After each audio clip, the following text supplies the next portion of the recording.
Hi viewers, welcome to our channel. Allen Naresh గారి హీరోగా, అమృత అయ్యర్ హీరోయిన్గా, సుబ్బు గారి దర్శకత్వంలో తెరకెక్కిన సినిమా బచ్చలమల్లి.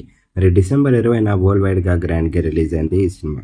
మరి రిలీజ్ అయిన ఈ సినిమా ప్రేక్షకులందరినీ చాలా బాగా ఆకట్టుకుంటుందనే చెప్పాలి. ప్రస్తుతానికి అయితే మాత్రం ప్రతి ఏరియా నుంచి కూడా ఈ సినిమాకి మంచి రెస్పాన్స్ వస్తుంది.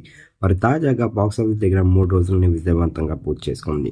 మరి 3 రోజులకి సంబంధించిన కలెక్షన్స్ విషయానికి వెళ్తే 2 తెలుగు రాష్ట్రాలతో పాటు వరల్డ్ వైడ్గా కూడా సాలిడ్ కలెక్షన్స్ రాబట్టింది. మరి 3వ రోజు వరల్డ్ వైడ్గా 3.5 కోట్లని వసూలు చేసింది. మరి మంచి కలెక్షన్స్ రాబట్టింది అని చెప్పాలి 3వ రోజు కూడా. మరి అల్లన్ నరేష్ గారి యాక్టింగ్తోని ప్రేక్షకులందరినీ చాలా బాగా ఆకట్టుకుంటున్నారు. సినిమా స్టార్టింగ్ నుంచి ఎండ్ వరకు అయితే మాత్రం ప్రేక్షకులందరినీ కూడా చాలా బాగా ఆకట్టుకున్నారు అంటే అల్లన్ నరేష్ గారు.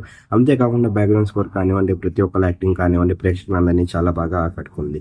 ప్రస్తుతానికి అయితే బాక్స్ ఆఫీస్ దగ్గర 3 రోజుల్ని విజయవంతంగా పూర్తి చేసుకున్న ఈ సినిమా. మరి ఈ సినిమా చూసినట్లయితే మీకు ఎలా అనిపించింది, అలాగే ఈ సినిమా ఎలాగుందని మీరు అనుకుంటున్నారు, కింద కనిపిస్తున్న కామెంట్ బాక్స్లో కామెంట్ చేయండి. ఈ వీడియో కనుక మీకు నచ్చినట్లయితే లైక్ చేయండి, షేర్ చేయండి. మరిన్ని ఇంట్రెస్టింగ్ అప్డేట్స్ కోసం చూస్తూనే ఉండండి అవర్ ఛానల్.